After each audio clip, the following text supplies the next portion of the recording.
Rebellions are built on hope.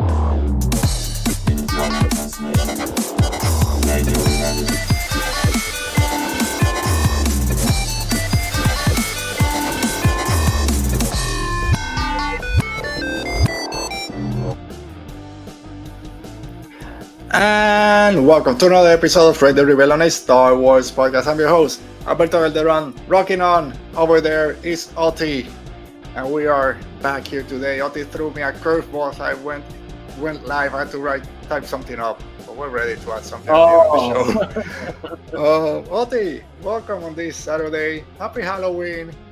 It's cold already down here in Florida, so I can't imagine how it is up in there. Actually, today is quite nice, but dude, last night when we went out to take out Marley, our dog, like the wind, like I finally understood why trees end up with no leaves. Like I had Hurricane Maria PTSD. Like we had like 45 miles per hour. Oh wow! Gusts. Like that's insane. Yeah. And like the trash bins were moving. It was, and the point of this is like it was like 45 degrees. But the feels like was 25. Oh wow, no. It was funny down here. I think when I went to work, it was around 47. That feels like maybe 43. So I can't imagine a 20-degree drop. It's too much.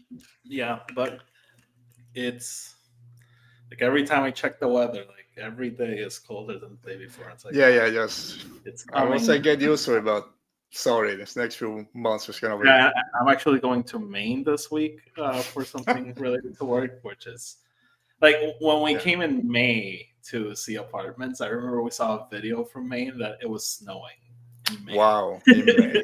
Jesus Christ! All right, we can trade stories, but we gotta get on with the show. So, by the way, if anyone's listening to a humming sound and they're like, this damn radio," no, it's me. I don't know what it is. I'm sorry. The official podcast place over there is not working today, but welcome to everyone that's joining us today with all the humming and everything. You get the full experience. Like this video if you're watching live, comment down below if you're watching later, subscribe to our channel so you don't miss any new episodes or surprise episodes when they drop. And if you're listening to the audio podcast, thank you as always. Leave us a 5-star rating and review. Happy Halloween, like I said. To everyone out there, we had fun here. It's always it gets too busy. There's a certain point like, okay, kids, just go home. There's too many kids out there. But I think this happens when you don't have kids. But I remembered it was Halloween, like on Thursday, because someone at work was like, "Hey, are you gonna dress your dog up?" And I'm like, "Why would I dress my dog up for Halloween?" I was like, "Oh, that's tomorrow." Yeah, no. Once you have kids, the whole week is Halloween, basically. All right, I see there's one comment out there. Who's watching right now? It's of course Brennan.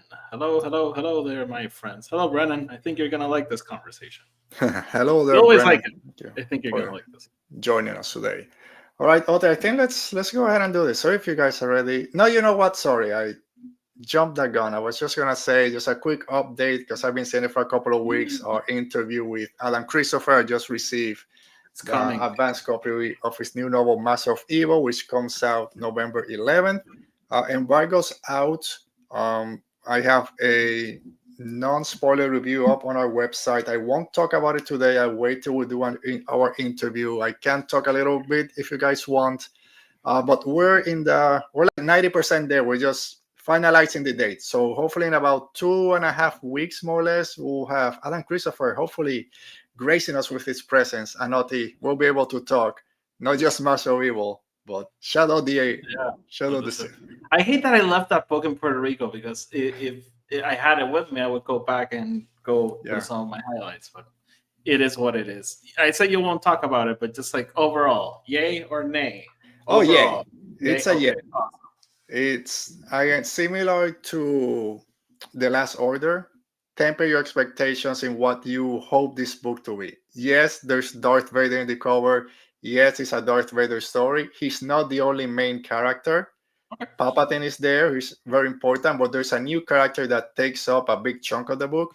His story is great, but it's not 100% Darth Vader. So just go with that in mind. You'll enjoy it. Cool. All right, so if you guys are ready, I'm not ready. Let's talk Star Wars. And it's not Star Wars news, and I don't have any cool. I'll just put some applause there because I don't have Star Wars. anything. Yay, Star Wars. I should use the drum roll. Star Wars TV.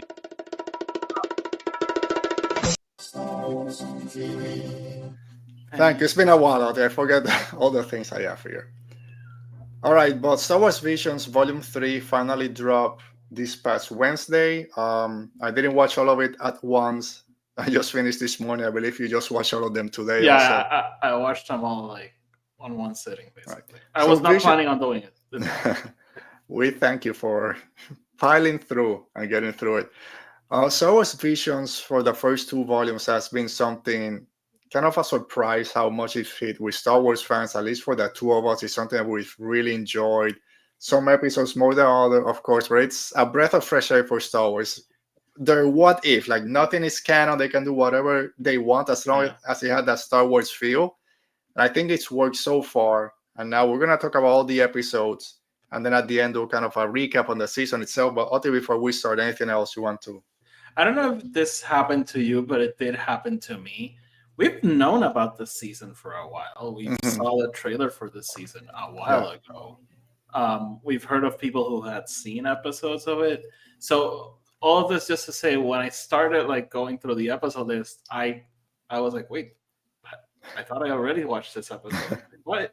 So it's kind of weird because I even forgot it came out. I told you I was gonna forget it came out. I literally saw people online talking about Visions. So I was like, oh right, that was coming out this week. But like it happens to me with every single Visions episode where I'm just like cool about it. Like I'm excited, but not like over the moon about it. And just every time I sit down with it, it's like, man, this is cool. Yeah, it's weird because we did see that trailer for it during Celebration.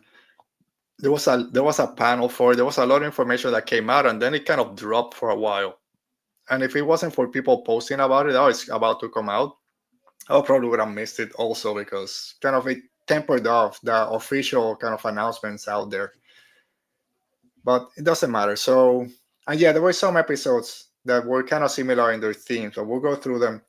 A couple of them that got, I guess, follow-ups from season 1. We'll go in order. Let's start with... A third of the season is follow-ups. Yeah. If you think about it. And there was at least one episode, I think, if they want to follow up this next time, I think there's a good way to follow. Okay. So let's start with the duel payback. This is from Kamikaze Do and Animal. This is, of course, the sequel to The Duel, which features the black and white Ronin samurai. That it's kind of the, not the mascot, because the centerpiece. He's the mascot of Visions. Yeah, so he's out there. And I understand why. It kind of brings everything that Star Wars from the Japanese kind of origins, Jedi, Sith, it brings everything together. Plus, it's a great design. I'm going to start with saying I enjoyed this one more than the original Duel episode. I think it had a better story to it. I agree. I remember being underwhelmed by the Duel, which is weird because it's still a pretty cool episode. But I was like the most hyped for it, and I was let down by it a little bit. But I really like this one. Yeah, this one, and I'll say I rewatched some of season 1's episode. That one's had continuation plus Twins. That Twins was still my favorite. I watched it again, and maybe it's not as good as I remember. It's even better. So go watch the Twins again. But I watched that Duel, and I kind of find the same. Like, I liked it, but I'm not gonna go and rave about it like Andres and some other people out there. This one started a little bit slow to me in terms of story. Oh, there is some gambling, someone stealing money, and now this Sith is coming to kind of wreck shop. Oh no, the Ronin is here, and they started fighting. I'm like, I don't know, what's the story? They're just 2 Sith that are fighting. But as the story went on, of course, when I'm going to call him a Jedi shows up, the whole story jumps. It's the Grand Master was his name, right?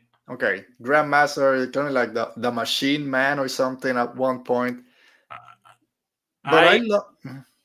I just really like the thematic elements of like the duality of both these characters. Like this is something that Star Wars Explained mentioned, but I thought it was just like right on the nail, so I'm just gonna repeat it.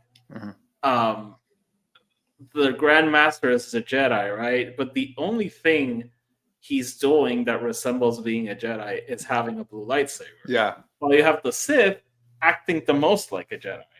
So that, and it's actually interesting how they feature that a little bit with the colors on his sides of the Grand Master, where they're blue, then they turn purple. So I was very surprised with this one, actually. Yeah. I really, really liked it. So before the Grandmaster shows up, in terms of visuals, I just love seeing those two Sith fighting on top of a turnover AT-AT, fighting on the legs as they're moving. Dude, the imagination of that studio to come up with that. That was a great design. Like, even when the Jedi shows up, we continue that battle in that way. Like, that was brilliant, I think. Yeah, I love that when the Grandmaster shows up, again, like you just mentioned, he's acting like as if he's just going on revenge because he wants to take him down. And as we know, the Ronin, it's hunting down other Siths. But I love the way that the Grandmaster moves, kind of glitches and then disappears and shows up. Then we find out it's just a machine or a full-on droid. I just love the fighting, the story that was behind it, and then for the two Sith to kind of have to join forces to beat a bigger bad, and then of course at the end kind of turn back into their ways. So I don't know, the story in general, I enjoyed it more than the first one. So go ahead. Kind of flirting or something, the two Sith? Yeah, I mean, they meet up again in the hot spa Bacta, which I wish that was a thing. The Bacta hot spring. Yeah. Yeah, at the end, they're giving their little flirtatious look when they start fighting. I guess there might be something there. Yeah, the art in this episode was great. In the first episode, it was probably the best thing about it. But like to see just how it continued to evolve, especially with the character of the Grandmaster, like how they animated him. Like at the beginning, when we see like those. Well, it wasn't him. It was like his minions. They kind of like do these freeze frame shots suddenly. Like everything is moving around them, but they're like frozen. The images. I don't know. It was pretty cool. I was very, very pleasantly surprised with this episode. I really, really liked it. Yeah. And not loving the first one, I was just like lukewarm about it. But I don't know. I thought it was pretty badass, and I hope they do a third one. If they want to do a whole show, like sure. I'm surprised. I mean, you can do a full-on series with this, just episodic, just hunting different Sith out there, and something else shows up. The Sith of the week. Yeah, and I love the little Ewoks. The design of the Ewoks was great. The Wookiee, the Japanese design on the Wookiee was awesome. So just the whole design of this episode has been great from season 1, like you mentioned. Kind of step it up a little bit with this one. So yeah, hopefully we get more. And yeah, I enjoyed this one a lot more than the first. I haven't read the Ronin novel, and I know I don't want to say complain, but some people hope that there was some connection between the novel and this episode, and apparently there wasn't. But yeah, all I've heard is like they still like fit in together, but they're not like tied to each other. All right. And a quick kind of mention before we continue. I watched some of these episodes early on during the week, like on Wednesday and Thursday. Some of them was late at night, so I don't have the biggest recollection of all of them. So sorry to anyone out there if I kind of jump quickly through episodes. Not that I didn't like it, it's just I don't remember everything that happened. Yeah, I guess we'll be focusing on what stood out to us. Like I watched them all like basically on a binge. I was not planning on watching it that way, but that's how it happened. So like there's a couple that I was making French toast while I watched it. So yeah, like for this one and then the second one, the Song of Four Winds, I will jump into it now. I watched those like at 11 o'clock at night, lying in bed. I was falling asleep halfway through the second one. I didn't take any notes. I had to try to remember today and just kind of write something down. So it happens, people. So let's go again. The Song of Four Wings from Project Studio Q. I remember this one from the trailer. This is the mecha one that the girl and the droid transform into a robot, which was a great design in the trailer, great surprise, and even worked better in the episode. Yeah. I like this one. It's not one that I'm gonna go back and keep defending if people that didn't like it, but it's a cool story. Very Star Wars, the Empire. I love that. I love and I don't know. I don't know if I love it. In terms, there were a lot of episodes this season that you could tie into the previous original trilogy. A lot of it is, oh, the Empire came and kind of took over. So you could actually say that they're canon if you want, instead of just going nuts like they've done other years. But here, I mean, this one plays out of some Star Wars element, like I don't remember. Don't ask me about any character's name because I know Kara and I know F. That's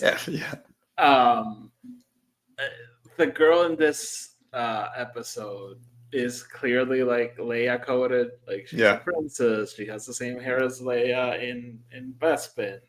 So I don't know. I found that fun. I really like this one. I thought it was like it reminded me a little bit of just a little bit of the twins, like animation style and just how they play with a lot of things.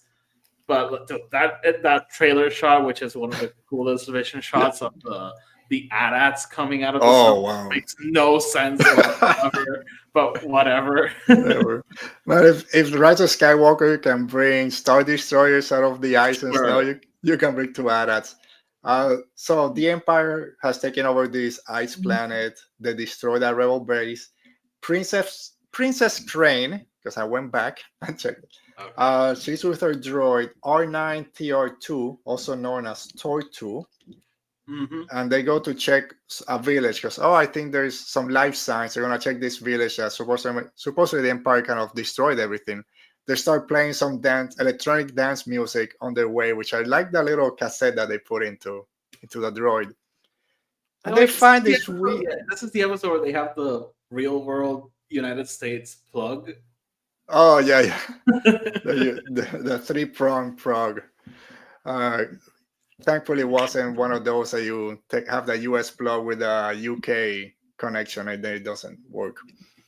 So they find this weird creature. I'm going to say I didn't like the design of the creature. I would punt that kid. Apparently, it's a Gigorian child, which is the big snow one from Rogue One. Oh, yeah. Which will grow up to be like this monster. I didn't care for him. I know people want to, the next Star Wars cute creature. Whatever. Cute creature. I didn't. But anyway, some snowtroopers show up. They try to escape on the speeder, and then the best scene ever is those AT-ATs coming out of the snow with arms that come out of them and start firing seismic charges of all things. So talk about going nuts. Yeah, I love that shot because you think it's gonna work when they kind of pull into the speeder that's charging this blaster ball that's gonna then shoots it like 100 miles per hour, boop, and doesn't do anything. Yeah, she gets knocked over, and then she goes, Tor2 armor mode.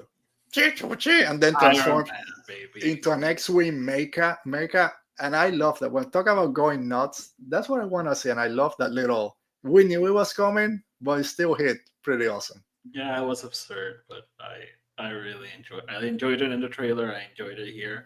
I had like a little gasp moment. I like that twist where they're like, oh, they didn't even know we were here. They were looking for coaxium. I was like, what? Oh, yeah.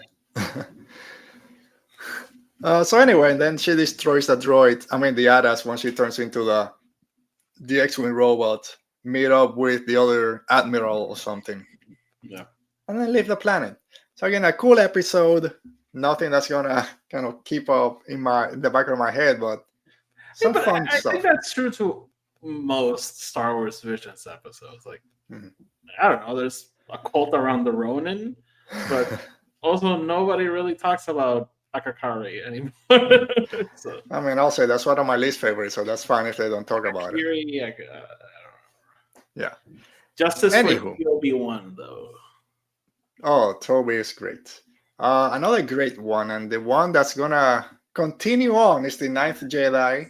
We have here Child of Hope from Production IG. We have Kara and the other Jedi from episode 1, or for the first time we saw them. kind of continuing that story. They're trying to find her dad that was taken by some Jedi hunters. He built lightsabers. I don't know if that's why they took him. And they're trying to find him. They get attacked, I guess, by some Jedi hunters. And she falls out of the ship somehow. I think she was trying to repair something, falls out, and gets rescued by another great droid, Tito, which is that goat. I love him. I will defend my life. I will put my life down for Tito. I don't want to say I like this more than the first Ninth Jedi, but I like where the story is going, what it sets up for the next one, and how it expands Kara's journey into the Force and to becoming a Jedi. I love how we're seeing that kind of progression for her. Yeah, this episode was clearly like halfway through the episode. I thought like, oh, it would be cool if they did this thing, but it basically made the previous episode and this one like a prologue to what the show is gonna be. But it still managed to be like a great story in and of itself. I think I still like the first episode more than this one, but this was by far the most excited. Like if I was gonna watch one, finish this episode, it would have been this one. And I don't think it disappointed me. Like I really like being with these characters again, just seeing like what's next on their journey, even though we don't really push it forward that much. Like we're still like she's still looking for her dad, but she does have like that whole arc of like I'm not a Jedi, and then be like, oh, I'll become a Jedi or something. So. Yeah, she blames herself for running away when her dad was taken. She doesn't believe she can become a great Jedi or a great fighter, and that's where Tito comes in. He rescues her from the wreckage from the asteroids, befriends her real quickly, kind of starts asking her questions. Why do people fight wars? Why is all this going on? And he's like, okay, help me. I got pirates attacked. The droids, we tried to fight them off, but we couldn't. I'm the last one. My master is trapped behind some statue that fell. He's in a Baghdad tank. I haven't seen him in decades. I don't know how long. Please help. And then she goes on to help. She does the real. I was waiting for the array callback. Oh, floating rocks or lifting rocks when she's gonna move the statue.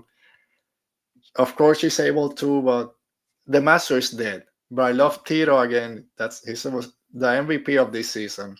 Like, okay, I'm fine. I can take that he died, but thank you for giving me that chance to see him again. Now I'm gonna help you. What do you need to be able to become a Jedi? The bad guy showed up. They pretty cool fight against the Magna guards. Tito's like, I'm not running away. I'm here to help you. I told you I was gonna help. Gets knocked out in 2 seconds.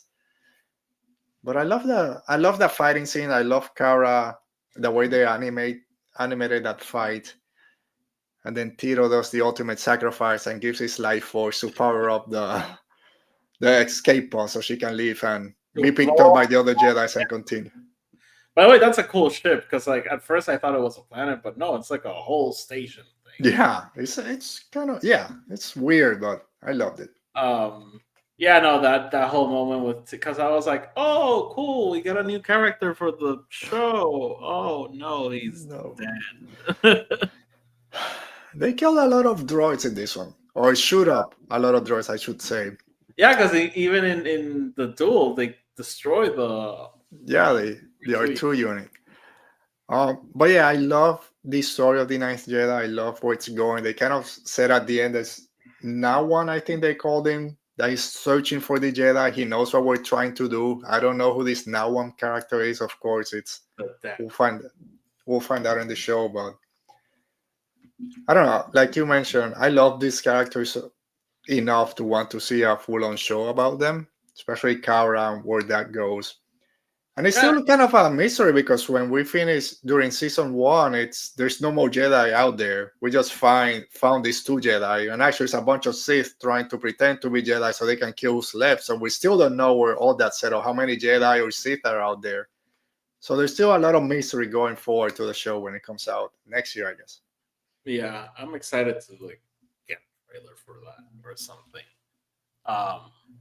But again, I thought it was a pretty cool chapter in the story, and Mhm. it made me so like when it ended with the to be continued. I was Oh, like, yes. yeah, it is. All right, so next up was The Bounty Hunters by WIT Studio, WIT. Sven is the girl. She's being chased by some criminal organization. She has a protocol droid with her, IV-A4. And I like this episode. It wasn't my favorite. I like the banter between those two characters. They're always yelling at each other. He just wants the credits. Let's do whatever we have to do for money. And she's kind of a little bit more reserved. She's hired by this millionaire out there, or billionaire, whatever you want to call him, to try to stop some insurgents. They are messing up his mines. They're stealing from my mines. I want them alive so I can reform them and put them to work. And I'll give you 100,000 credits and then give you a salary. Basically, I'm buying you. And then, of course, it's the slavery that sometimes doesn't get mentioned too much in Star Wars. Although I guess Clone Wars and Rebels did went into it, but it was a cool surprise and was a good episode. But it's okay. Yeah, it was a fun one. Like I don't really have too many deep thoughts about it. I liked it. It's really. I like that the droid had an assassin mode or assassin Oh, protocol. yeah, it had like dual personality. Yeah. He was like either a medic droid or an assassin. Yeah. So yeah, He he's was like, a jerk when he turned into an assassin. yeah, I thought they were done for. And then the freaking, I don't know what name was, but turns into a golden droid deca, also has his own robot suit. Yeah. Oh, that was cool. Like that Yeah. was crazy Star Wars vision. Yeah, so apparently they're all slaves. The insurgents are just trying to rescue their family that have been taken into slavery. And bounty hunter with a heart of gold. yeah, so she decides to change her ways and help them. And the assassin droid wanted to keep the credits because they had to pay up that other bounty hunter group that was chasing them. I did enjoy because she talks a lot about, oh, that Jedi, if I see that Jedi again, this is all that Jedi fault. But basically, the Jedi's fault, quote unquote, that put her on the right path to leave the criminal organization, try to make a name for herself. So that's why she hates her, because now everyone's following her and trying to kill her because she's doing the right thing. So it's a good message out there. It's yeah, okay from the episode, I was like, "What did that Jedi do?" Like, he's like, "Save me." Yeah, I thought they were going the route with the Martez sister, that the Jedi did something that killed her parents. Luminara was gonna be there, like they're dead, but rejoice. Like, rejoice, they're one with the Force now. So this is the one that I really wanted to love because I loved a similar one in season 2, and it was just okay for me. It's Yuko's Treasure by Kinema Citrus Co. She's the one that with a big teddy bear. Oh, with the microwave. With the microwave belly, which apparently is a droid. I didn't know that Billy was a droid. Yeah, so it's this small kid, Yuko, lost his parents because I guess now that Star Wars is with Disney, you gotta keep killing everyone's parents.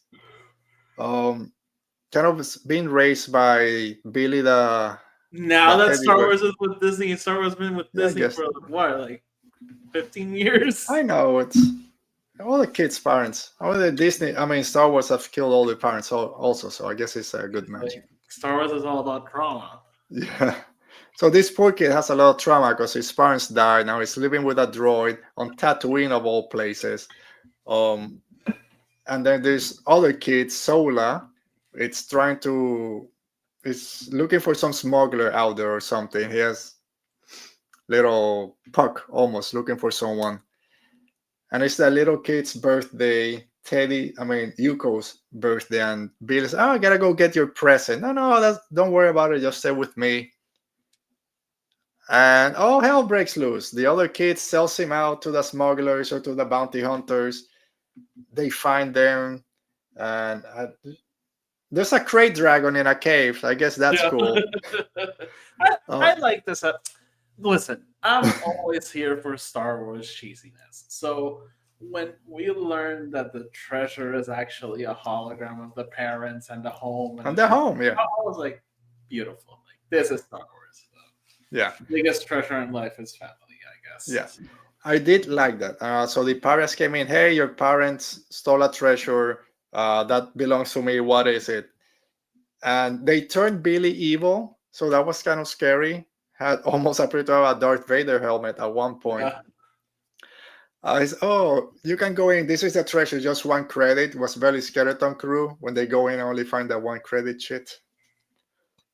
Something that I knew was invested when they take Billy away and the girl is crying, and the boy's like, "Oh, don't worry, we'll get you another droid." And she's like, "What the fuck are you talking about?" Yeah, That's my droid. And it's like, yeah, I feel you.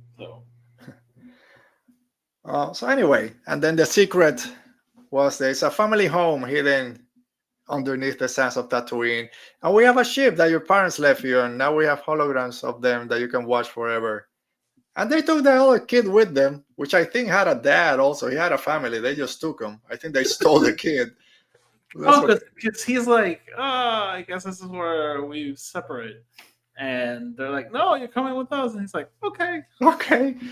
20 minutes earlier, he's like, hey, Pops, have you seen this guy? Like, hey, get out of here. Oh, I'm living with a new family now. Yeah. Okay. So it was a good episode, but I really wanted to love it. I did like the end. I liked it. All right. The Lost Ones. Kinema Citrus again, and this is the follow-up to The Village Bride with F. Same, I don't want to say same, the same way you thought about the first dual episode. That was me with The Village Bride. I know it's a lot of people's favorite.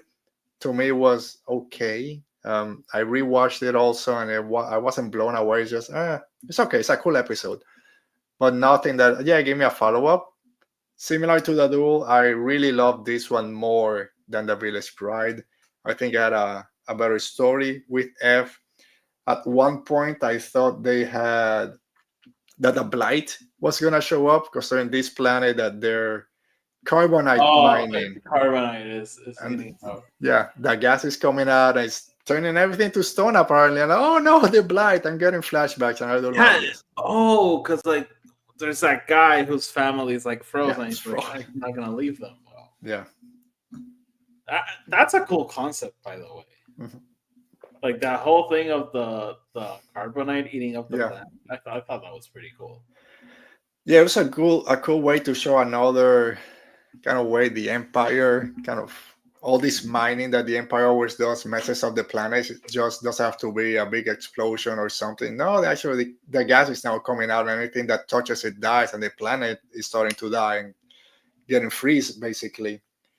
There's mentions of the Jedi being the bad guys, being the ones that kind of betrayed the Empire, started the war. The kids want to go work for the Empire because they're the good guys. There's a mention of Yoda, I think, at one point. So it's okay, they're making some cool connections. Yeah, and she has a flashback of her master. And she's like, something about size, and he's like, oh, will you tell Master Yoda that or something? Yeah. Then a Star Destroyer shows up out of nowhere. That was a killer shot. Like it seemed like live action Star Wars. Like I was like, whoa. Star Destroyer looked sweet. So she's looking for a Jedi, and then lo and behold, the Master's back from the dead as evil, Shad Ra, but his name now is Zero. And we have a great fight scene with rose petals going all over the way. And some of the Master getting frozen by carbonite, but it's some great visuals in this episode. I really like this episode. Yeah, I did too.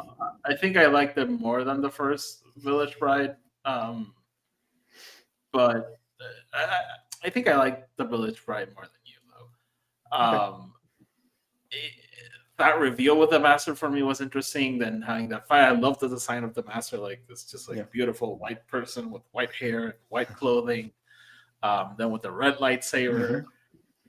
I like those kids selling her out, like being like, help me, and being like, no, we're gonna get a huge reward from the Empire for this. But then they turned back. She forgave them. I thought it was pretty cool. And I also love that we get more information or more reveals, I guess, about F in general. I know the big thing in season 1, it was, oh, the heels kind of break apart before she goes in for the fight. I know she has a mechanical leg, and we can see how everything works. Yeah. So again, we learned more from her past. We saw again that flashback with her master, and then that story progressed. So I like that way this story progressed more than the Village Bride. And now I'm invested now in F and what her story might be. So hopefully we can continue that.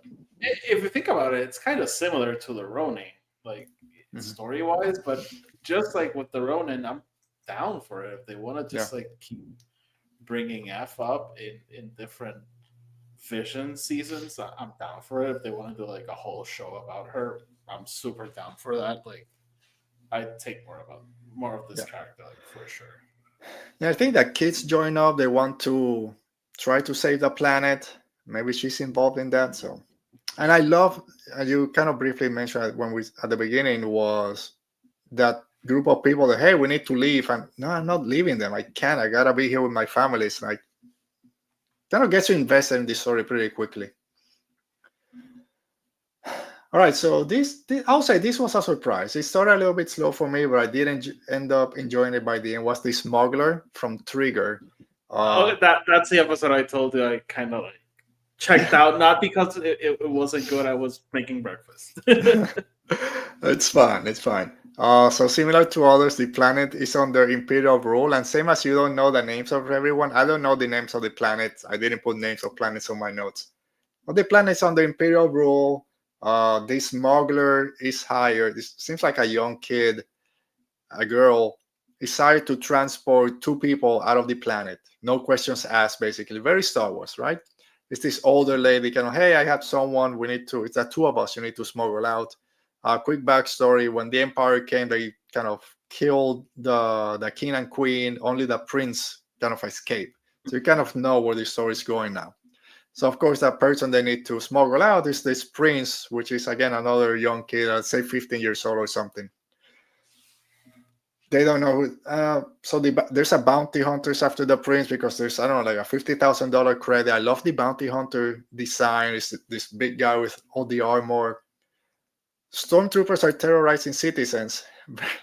I don't want to say that the Japanese animators foresaw the future of ICE, which just they're stopping everyone that has a similar description to the prince and terrorizing them in the city and taking them away from their parents. Very similar to what you see in the streets of the US today. Well, anyway, it's Star Wars. We don't talk politics in Star Wars. The Japanese didn't predict what ICE was going to do. The Japanese just saw how fascist governments behave. Yeah, they've seen that before. So there's a great cool chase scene during this person's speeder. I can't believe I didn't write the name of the smuggler. But anyway, during her speeder, the bounty hunter is following them in kind of his own speeder, which is a great scene. They kind of do that jump over the cliff. And then the big reveal, very similar to Rebels, is, I'm just gonna show the whole world the big secret or something, whatever Kanan says. The maid is a Jedi, whips up this lightsaber, as a great lightsaber fight against the bounty hunter. The lightsaber is in the prosthetic hand. Like, yeah, that was sick. It was, so this one, as it was going on, I'm thinking that one of these 2 guys is gonna be a Jedi. I thought it was gonna be the prince, so it was force sensitive. But when she started walking towards the bounty hunter, I'm like, oh no, I think she's her. It's her. And the reveal of the lightsaber was great. You might know it's coming. It's still great. So I loved it. Yeah. Yeah, no, I watched the episode. I just was distracted with other things, but everything I saw, I liked. Yeah. And where do they go? To Yavin. And they ended up in Yavin. They're joining that rebellion and they're coming back to liberate their planet. So again, very Star Wars. And this was an episode that started a little bit like, okay, let me just get through it. By the end, I think it's going to be my top 5 probably for this season. But now, without a shadow of a doubt, my favorite episode of the whole season, and I think it's going to be one of my favorite of all of Star Wars Vision so far, is The Bird of Paradise by Polygon Pictures. Yep. This is the very colorful one that we saw in the trailers. Seems to be like this kind of wave of flowers at one point. This girl with some feathers on her head. Very cool design. Her name was Nakime, if I'm not mistaken. I love this. Visually stunning. The story was great. The animation, the color design, everything worked for me. And it starts very Star Wars with a master and a Padawan fighting a double-bladed lightsaber, a Sith with two lightsabers, who's just antagonizing them and goading them to make mistakes. And the master is very calm. Hey, don't give in to your anger. Don't give in to your hands. No, I gotta. I love this. This is my favorite one. We'll keep going to the story, but just your thoughts on this episode when it started again. Just lightsaber fights. This was definitely one of the episodes that stood out to me when I finished the whole thing. There was something that kind of threw me off, and it's just like a minor nitpick. But while I was watching, I was like, "What's happening?" the whole thing with the day 1, day 2, day 3. It's like, why are we dividing this into chapters? It's like a 20-minute thing. So, but whatever. That was just like me. But I like the whole thematic storytelling of it all, and then getting to the end and seeing like, not you, but your dark side self. And it's like, wow, it's cool. I had a thought about that day 1, day 2, day 3 as it was going towards the end, but they finished it a different way. I'll talk about it in a minute. I think it could have worked either way. So yeah, she's very impulsive. She just wants to end the fight. She's very into her emotions. She gives haste, is what her master says. And she gets goaded by the Sith to attack her, gets blinded on both eyes.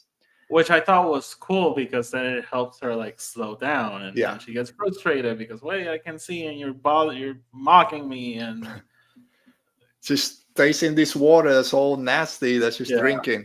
I love because it's she using the Force or giving herself into the Force to be able to see.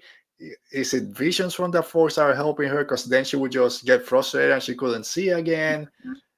And then she starts getting dark side visions. I don't know. The whole design and the story behind it was great. She thinks that she's dead and maybe she's a lost soul, which I thought was another interesting way to look at it. And then you start seeing that she's just afraid to die. She's fear of death, which as a Jedi, you should be able to let go of those things, right? And it takes a while to get this weird frog creature that shows up, which, okay, whatever. And then she has that fight against her dark side self, which is, you just give in to her, just let yourself take over. I'll save you, like, join me. That scene with her in the cave thing with the lights, again, that's all in the trailer, but beautiful, amazing. Yeah, it was great. And then something her master says is traverse all moments with serenity of the heart. I think it's a great line. That she finally when she finally understands everything, she lets go of her fear. She accepts death. And I thought they were going to all of these, and that's what the 1, 2, 3 days is kind of to throw you off into how many time had passed. I thought it was going to be that split second when she gets kind of sabered through the eyes. I thought that she died at that point. And that all this was that split second of her transforming into the Force. And I thought that when she's okay, I accept death. I thought they were going to show you that she died, but now she's able to be one with the Force. But no, apparently she's alive and kind of kept going on. So I love these episodes from the beginning to the end. The design of the characters, the fight scene, and the story is telling you kind of just stood off against everything else that we saw. I think this kind of stands at a couple of steps above everything else that we saw for this season. No. This was definitely one of the vision, like out of all 3 seasons. Put it pretty up there. That was a great one.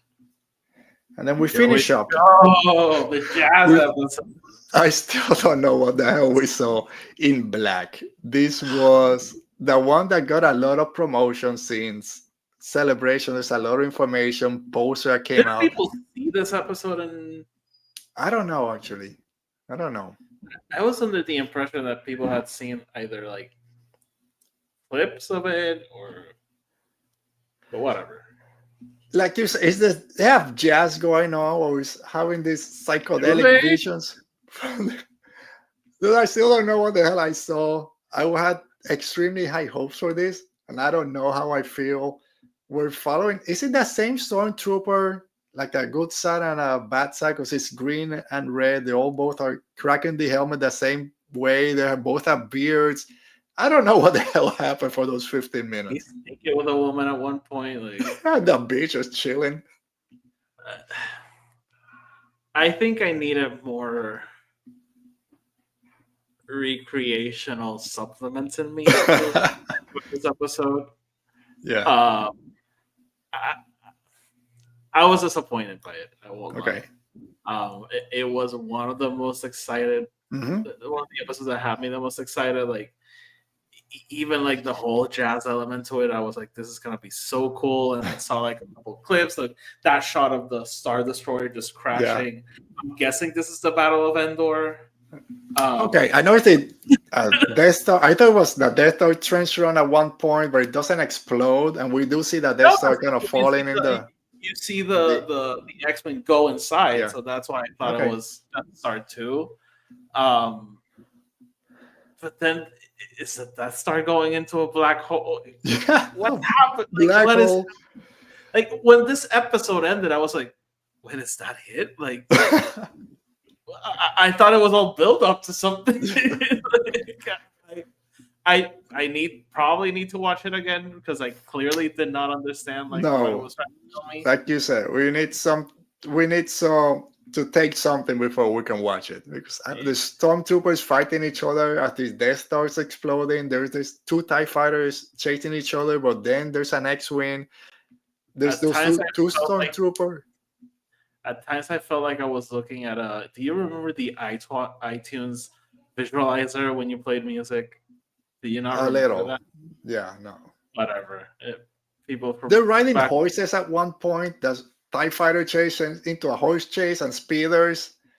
I don't know. And again, I was very excited because it was very inventive. I'll give them that. If you just want something weird to throw out in Visions, it's this one. I'm not gonna. There were some very beautiful, but we had seen them from the trailers and from everything they showed before. It was definitely the most creative Star Wars thing I've ever seen. So not sure. I don't know if that's good or not, but something that disappointed me though, like going into it, like I told you, I forgot I watched this was coming out, and everyone on Twitter was like, "Oh my god, Black! What a piece of art!" Like, and then I watched it, I was like, are we really raving about this one? I think sometimes in social media, even Visions, and I think we can just go in now, just overall thoughts of the season. For people that binge watch this on Wednesday and Thursday, a lot of what I was seeing is, they've done it again. Season 3, this is what Star Wars needs to be. Vision has been the best thing ever. So I'm like, oh my God, Season 3 is killing it. Sorry? Stop making Star Wars things. Just make more Visions. Like this is the okay. Yeah. And again, there's some great things in there. And I love the freedom that they have. But if just having watched them once, I would put Season 3 as my third favorite season of all. Even though it had one of my favorite episodes in The Bird of Paradise. I don't think there's a lot of episodes I'm gonna remember. I remember El Cid from Season 2 and Bandits of Gonad, those weird ones. Just again, the Spanish one and the Indian one. Creatures Read. Yeah, and the one I forget the name. There's another one with these two creatures. I think it's from Peru or something. Oh, the Chilean one. Yeah. So those are some that will stay with me, and of course, Season 1 has a lot of them. So I would say that Season 2 is still my favorite. I think I like this one more than the first one. Okay. Again, and it's give me more. I want to hopefully Visions keeps going on forever. Even think about it, like I think we said for all of the sequels that we liked it more than the. Me for Ninth Jedi, I said I liked the first one. It's on par. It's on par with the first one. Yeah, but like think about that. Like they made those first episodes as standalones. Yeah. Like they were just making an episode for a cool new initiative, and suddenly like Ninth Jedi has to set up a show, and these other two have to like build up on what they did before and maybe beg Star Wars to give them a show. So I don't know. I was very happy with it. Yeah, and I think the smuggler is the one that did open Yavin with the prince and the lady that's a Jedi. I think that one has potential to then do a follow up. That's the one you were talking about. Yeah, Okay, I think that has Star Wars potential. Explained said the same thing. Okay, and but like I mentioned before, that a lot of episodes this season you could easily kind of plug into Star Wars canon without having to do a lot of mental gymnastics of how it fits.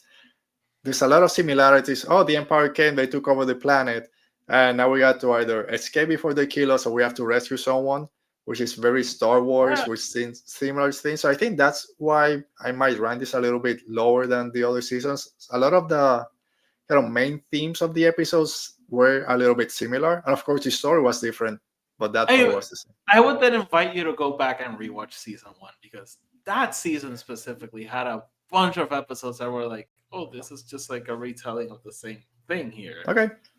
And I just watched the twins and the one that. I know. But my takeaway is like I want more Ronin and F stories. Like, yes, like super excited for the Ninth Jedi. I love that that's so short. They decided to expand into like a series. And that's like the one, if they wanted to make it canon, they can be like, yeah, this is taking place 1,000 years after Ring. Yeah, easy. Of course it's canon. But I do also enjoy things like the Ronin, where we know it's like way back before like Jedi Sith Wars, but they have Imperial stuff in it. So yeah, to me, leave everything away from canon, and that way you can just go nuts. Canonize the Ninth Jedi. I'll take it. And the twins, just put the twins there. Doesn't make any sense. By the way, even the Village Bride episodes, you could kind of make canon. Like, yeah, it's a Jedi in hiding. All right, so my favorite was, of course, The Bird of Paradise. And then I think the Ninth Jedi, the Duel, and the Lost One, which is the Village Bride sequel, all those kind of follow-ups. So I'm not surprised, maybe a little bit, that those three are still high up on my list. Yeah.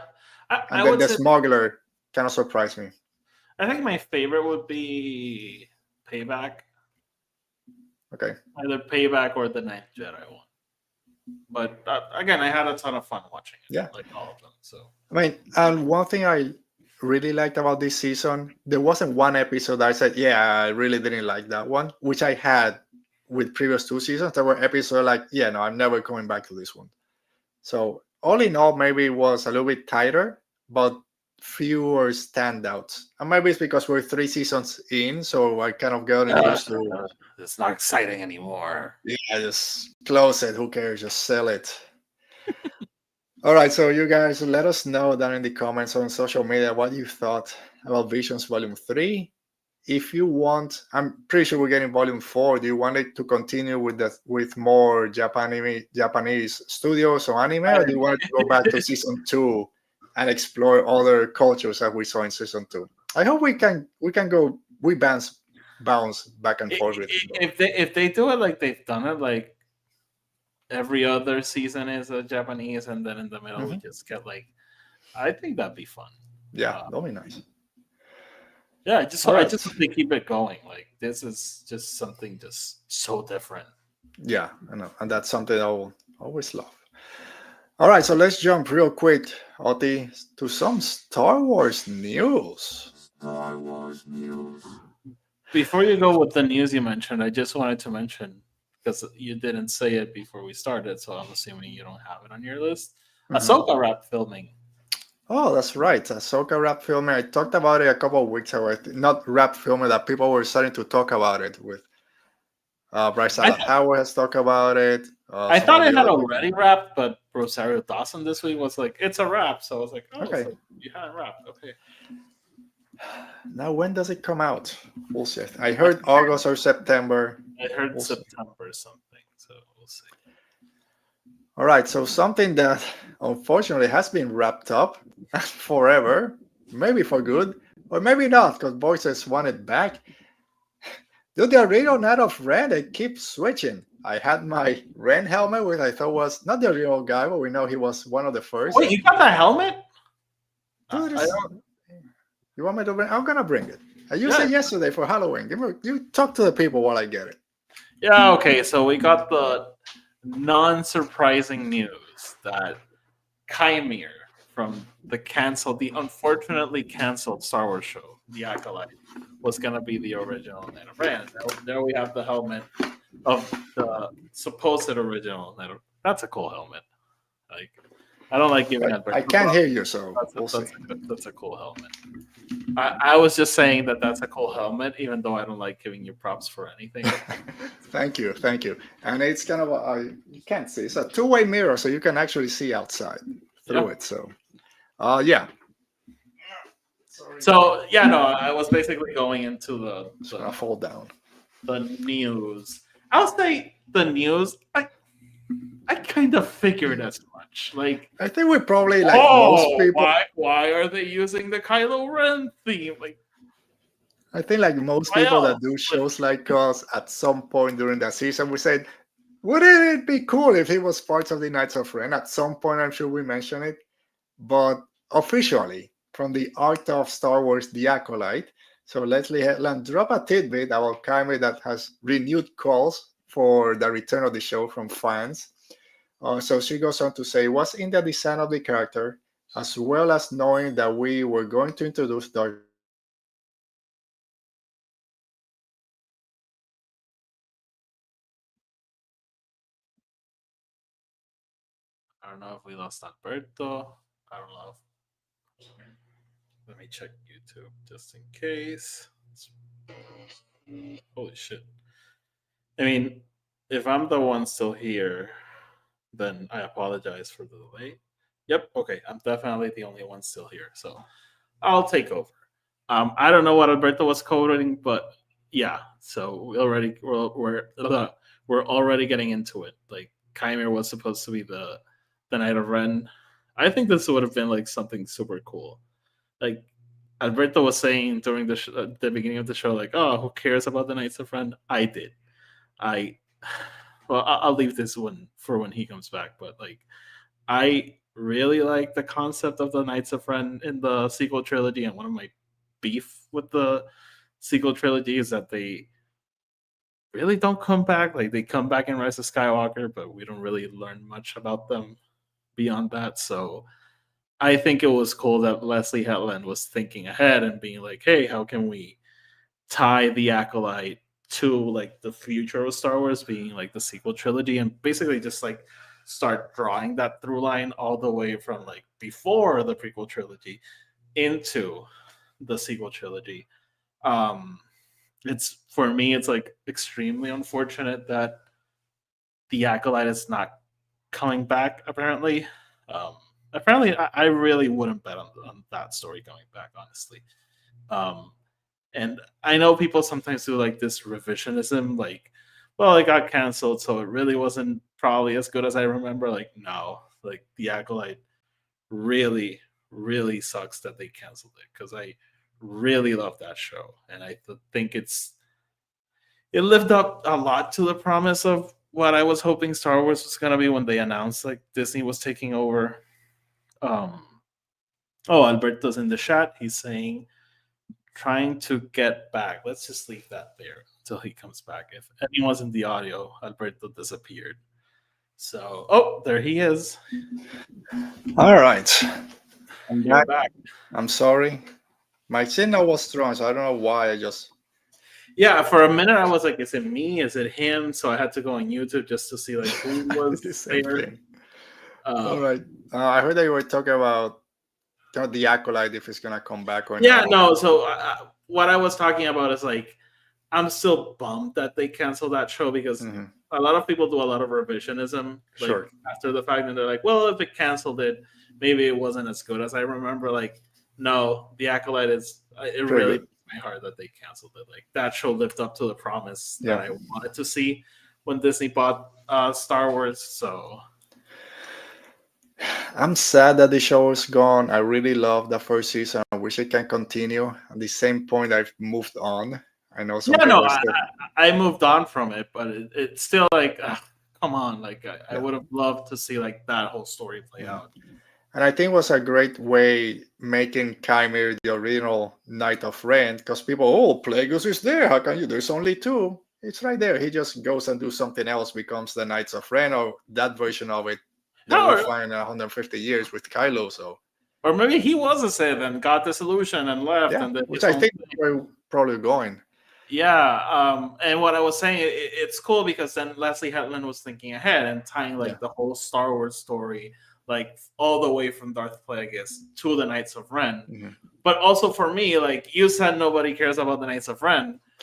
For me, I love the sequel trilogy, but one of my biggest gripes with it is that they never went into it. Like, Last Jedi is my favorite Star Wars movie. I still have like this alternate history where it's called Star Wars: The Knights of Ren, and we get into like that whole thing and how Kylo is different from the Sith. They never went with it, so yeah.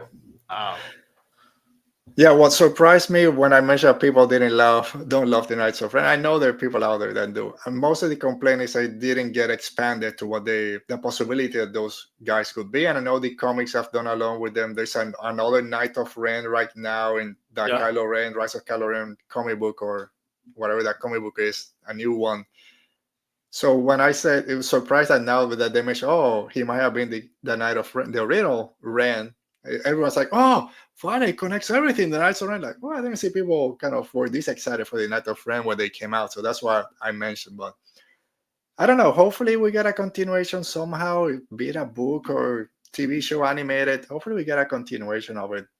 I don't know. The way Lucasfilm and Disney has kind of worked once they cancel something, I don't think we might get it. By the way, we got some news this week that echoed something you mentioned the other day. Like, why would Lucasfilm greenlight a script that they didn't know was going to get approved? And then we got like this scoop, like they were shocked because that had never happened. They did it with the Acolyte because they have, 3 seasons and a movie all planned out. No, we're going to cancel it. Yeah, I mean, that probably was more of a Lucasfilm decision. I don't know. We'll never know. All right, Oti, let's finish up real quick because I do have to go. But you mentioned it as we were starting the show. It's Doctor Who. We got news finally.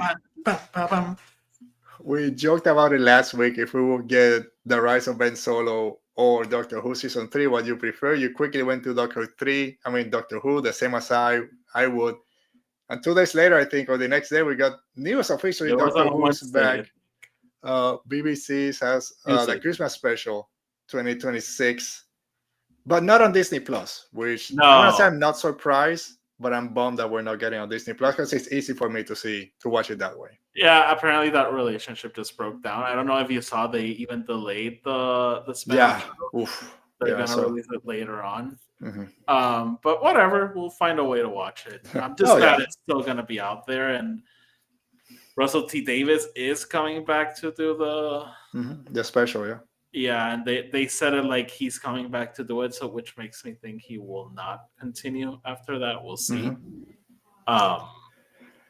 But and they also said like, hey, and we have news on the show, but all in due course.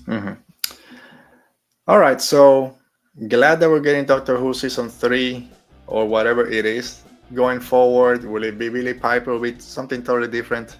We'll find out. Hopefully she's there. Maybe she's just there for the Christmas special, and then we'll find the real or the next Doctor at that point. I'll say what I said on the Batwolf broadcast. Like, they went with a huge swing. Stay with it. Which is something that own it. All right, guys. Thank you to everyone that joined us today. Oti, Brennan, everyone watching right now, watching the recap. Let us know your thoughts on Vision Season 3. Maybe we'll have a show next week. I don't know. We'll figure that out.